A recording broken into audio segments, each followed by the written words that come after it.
année 1732. Royaume de Valdoria.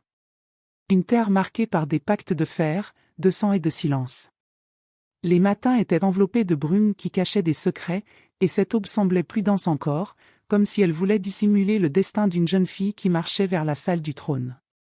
Hélène, âgée de seulement 18 ans, avançait lentement entre deux gardes. Sa robe en soie bleu ciel brillait sous la lumière des torchers, mais aucune broderie ne pouvait masquer le poids invisible qui courbait ses épaules. Elle ne se dirigeait pas vers une célébration, mais vers une sentence. Les couloirs du château étaient remplis de murmures. Les serviteurs s'inclinaient, les courtisans feignaient l'indifférence, mais tous savaient ce qui allait se passer, la fille du duc allait être donnée en mariage à l'homme le plus redouté de Valdoria. Sur le trône, attendant, se tenait Dorian Calder, le commandant des troupes royales. Son nom inspirait la crainte dans tous les villages, répété par les mères pour menacer leurs enfants désobéissants. Les bardes chantaient ses victoires, mais toujours sur un ton grave, comme si même la musique le craignait. Dorian portait une cape sombre tachée par la poussière de vieilles batailles.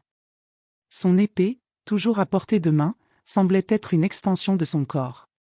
Il avait survécu à des embuscades, vaincu des armées 2 fois plus nombreuses que les siennes, et son regard de fer ne laissait place à aucune réplique. Hélène leva les yeux et rencontra ce regard rigide, presque de pierre.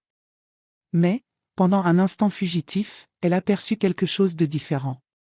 Une lueur cachée, comme si ce guerrier, capable de réduire au silence des foules, luttait aussi contre une bataille secrète.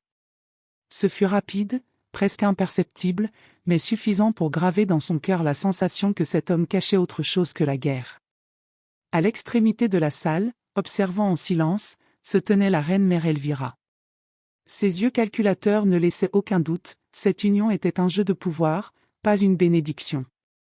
Personne ne savait que, avant la fin de la journée, un geste inattendu allait changer le destin d'Hélène et de Dorian pour toujours.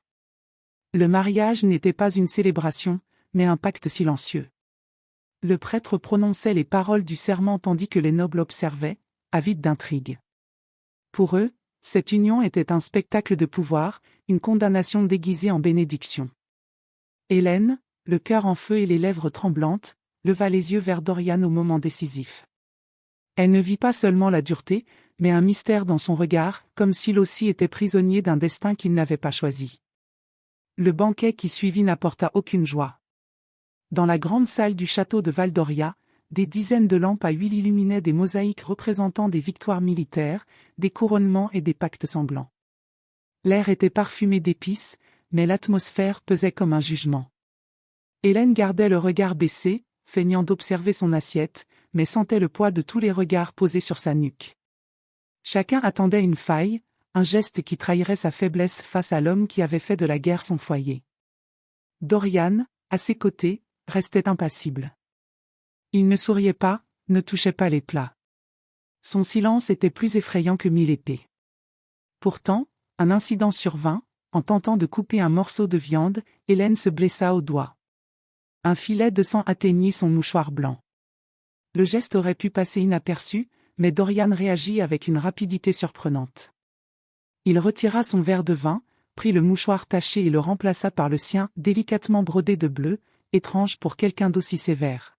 « Garde ta main ainsi. La pression arrêtera le sang, murmura-t-il, assez bas pour qu'elle seule entende. Hélène le regarda du coin de l'œil. Ce geste minime fissura l'image qu'elle avait de lui. Le bourreau de 1000 hommes montrait pour la première fois une faille dans son armure. La reine-mère Elvira, à l'extrémité de la table, n'avait rien manqué. Pour elle, ce geste n'était pas de la tendresse mais une menace. Une petite action pouvant bouleverser des plans soigneusement tracés. Cette nuit-là, lorsque la cour se retira, Hélène garda le mouchoir sous sa manche. Elle ignorait pourquoi, mais il devenait un symbole de ce que sa vie pourrait devenir, imprévisible. Le lendemain du mariage, le ciel de Valdoria était enveloppé d'une brume dorée. Les jardins du château dégageaient un parfum d'herbes médicinales, et le murmure des fontaines semblait porter des secrets anciens. C'est là qu'Hélène trouva refuge, entre les lauriers et les bougainvilliers. Elle portait un manteau de laine bleue, cachant le mouchoir brodé qu'elle avait gardé de la veille. Elle le touchait discrètement, comme un talisman interdit. Ce simple morceau de tissu semblait désormais porter un poids plus grand que les ornements du palais. Un bruit de pas sur le gravier annonça la présence de Dorian. Sans son armure, il ressemblait plus à un homme qu'à la légende que les villageois racontaient. Sa tunique sombre et ses bottes poussiéreuses montraient qu'il venait de l'extérieur, du monde réel, pas seulement du château. « Je ne m'attendais pas à vous trouver ici, dit-il, sa voix grave semblant plus une constatation qu'une salutation. Hélène ne baissa pas les yeux. « Je ne m'attendais pas à ce que vous veniez. Ce jardin n'est pas pour les soldats. » Un bref silence s'installa, lourd de non-dits. Dorian s'approcha de la fontaine centrale et cueillit un petit figuier. « Ma mère disait que la douceur se trouve dans les choses simples, si l'on prend le temps de les chercher. » Il lui offrit une moitié du fruit. Le contact de leurs doigts la fit frissonner. Le goût sucré contrastait avec la rigueur habituelle du château et, pour un instant, tout sembla suspendu. Du haut de la galerie, Dom Ramiro observait la scène, calculant chaque détail. Cette simple interaction pourrait devenir un murmure dangereux pour la cour. Quand les cloches sonnèrent l'arrivée des visiteurs étrangers, Dorian reprit son rôle de commandant. « Je dois y aller. Méfiez-vous des sourires trop larges. » Hélène resta là, le goût du figuier sur les lèvres, consciente que rien ne serait jamais plus pareil. Les jours suivants, le château de Valdoria semblait identique en apparence, les torchers s'allumaient au crépuscule, les cuisines embaumaient la pâte fraîche et les ragoûts épais, le fracas des épées rythmait l'entraînement militaire. Mais sous cette routine ordonnée, un flot invisible se répandait, les rumeurs. Tout avait commencé avec le regard calculateur de Dom Ramiro dans les jardins, mais les mots se multiplièrent rapidement. Dans les cuisines, les servantes s'interrompaient pour chuchoter. « Vous l'avez vu avec lui ? On dit qu'il ne la quitte pas des yeux ?» Même dans l'atelier de couture, les aiguilles s'arrêtaient. Dans la cour des soldats, habitués au silence, on parlait à voix basse. Le commandant, jamais incliné devant l'amour, céderait-il à une jeune duchesse ? Hélène sentait tous ses regards. Le mouchoir brodé sous ses vêtements semblait un talisman, fragile mais précieux. La reine-mère Elvira observait, consciente que n'importe quel geste pourrait bouleverser le jeu de pouvoir. Une nuit, sous la lune argentée, Dorian la surprit dans les couloirs. « Nous devons parler, dit-il, sérieux. Mais pas ici. » Le matin suivant, Hélène entra dans la bibliothèque. Les murs de pierre étaient tapissés de livres et de parchemins sur les batailles et rois oubliés. Dorian l'attendait devant la fenêtre, observant l'horizon. « Je savais que tu viendrais, dit-il. »« Pourquoi ne pas me craindre ?» demanda-t-elle. « Beaucoup pensent que mon cœur est de fer, mais il y a des choses que personne ne sait, murmura-t-il. » Le silence qui suivit était lourd, chargé d'anticipation.